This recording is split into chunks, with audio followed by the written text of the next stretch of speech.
first up, and then we'll take some more questions. Go ahead, David. Jos, World Cup winning captain, just 4.5 months into the job. How does that sound? Yeah, amazing. It's been a fantastic tournament for us to now be sat here with the trophy. Is just immensely proud of everyone involved in the tournament and leading up to this stage. And I think fully deserved it tonight. Ben Strocks is always there when you need him most, isn't he? How great does it feel to have a player like that you could depend on in with the most intense of pressure scenarios? Yeah, absolutely. He always stands up in the biggest moments. He's a man who can take a lot of pressure on his shoulders and perform. And yeah, absolutely. With him in the middle, you got a good chance. And yeah, just so proud of him, pleased for him that he's stood up and done it again. 2019 was obviously historic. I mean, where does this rank for you? Is that better than that or not? Yeah, I think it'll take a few days to sink in, but they're different. They feel different. It just feels, just immensely proud of everyone. As I said, I think since the Ireland game, the way we've sort of showed great character to must-win games every point from then on. I think we've played our best cricket, and we've just got better and better. Double world champions now, ODI and T20. It feels like you're making a bit of a case to be regarded as one of the best white ball teams of all time. Do you get that feeling? No. Yeah, it's not for us to judge, but we certainly enjoy that. And I think a lot's been made of the changes in white ball cricket in England, the journey the teams have been on, and to have the one in 2019 now win this T20 World Cup as well just shows the vision at the start of that people had of where we could get to as an England white ball team, and there's no reason why we shouldn't go on from strength to strength. Chris, go ahead. Jos, after the 2019 final, when Eoin Morgan was sat there like you are now with the trophy in front of him, he described Ben as superhuman, his efforts in that final. I just wondered how you would describe his efforts tonight, and are you surprised that he just keeps producing again and again on the kind of the tightest and the biggest of stages? Yeah, no, not surprised. He's a true match winner, and he's been there in those scenarios time and time again, and he just has a lot of know-how for how to do that. I think it certainly wasn't his most fluent innings, or he probably didn't time the ball as well as he can, but he knew he was never going to go down without a fight and stand up and be there at the end. So we're immensely lucky to have him, and he's one of the great players of English cricket. And how pleased are you for him on a personal level, given what happened in 2016? Yeah, it's an amazing story, really, isn't it? I think shame he did his documentary a year early. He could have added that in, but he's been on an amazing journey. I think all these big moments, I always remember his words that to Jofra about things don't define you, and I think he's obviously never let that 2016 final sort of push him back, and you think the things he's gone on to achieve in his career since then is just amazing. Is there a case now for arguing that actually Ben is England's greatest cricketer of all time? Yeah, he can be in the conversation for sure. Okay, we'll go Dean and then Mel, and then we'll take some questions on the other side. Congratulations, Jos. Before the game, I asked you about a little period of English sport where there's a few World Cups up for grabs. Sadly, the women didn't quite get over the line in New Zealand. The rugby league boys didn't quite manage their semi-final. So you have actually started things off. And do you think that maybe you can provide a bit of inspiration to the footballers as they're about to get underway with their tournament next week?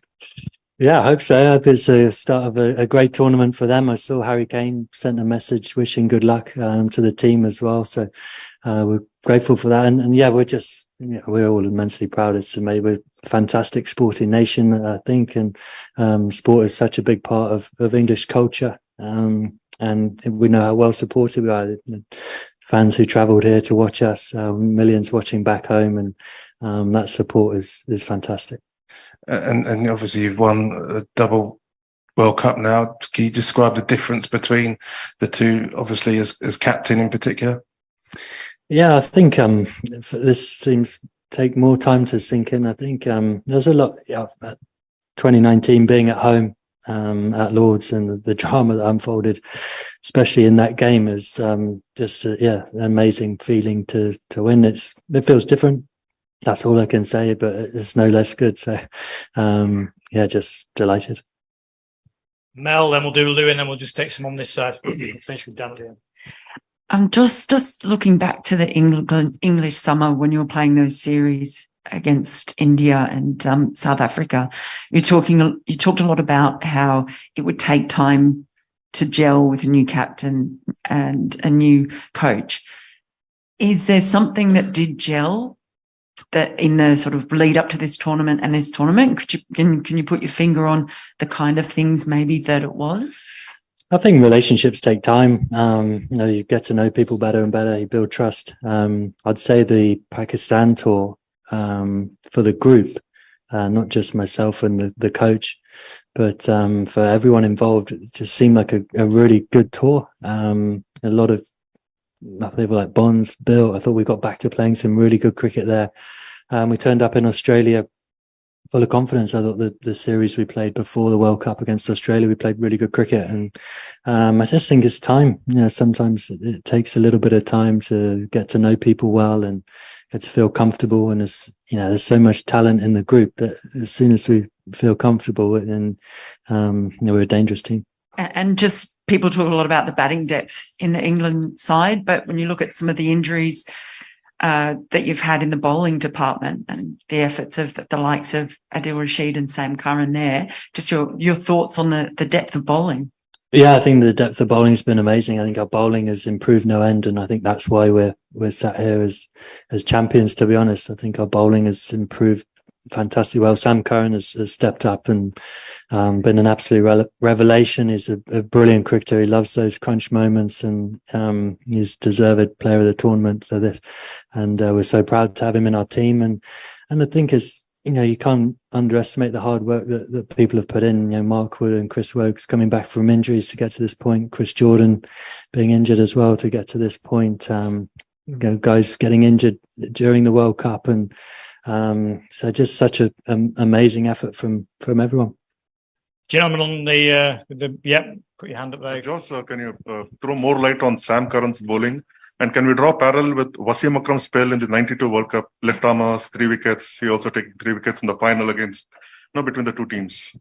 Yeah, I think Sam would definitely take being compared to Wasim Akram. That's pretty good rap. But he's a top performer. He's only going to get better and better as well. He's still a young man, but he's got a lot of experience already in those shoulders, and he's just he wants the ball.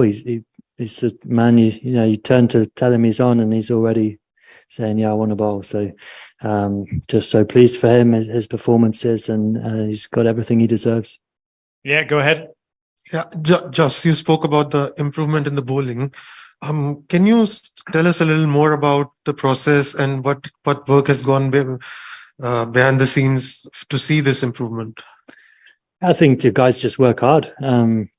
There's a huge amount of talent there. I think David Saker has come in as a bowling coach for this tournament and in Pakistan, and I think he's added a huge amount to the group. They've just talked about how to get people out and how to defend.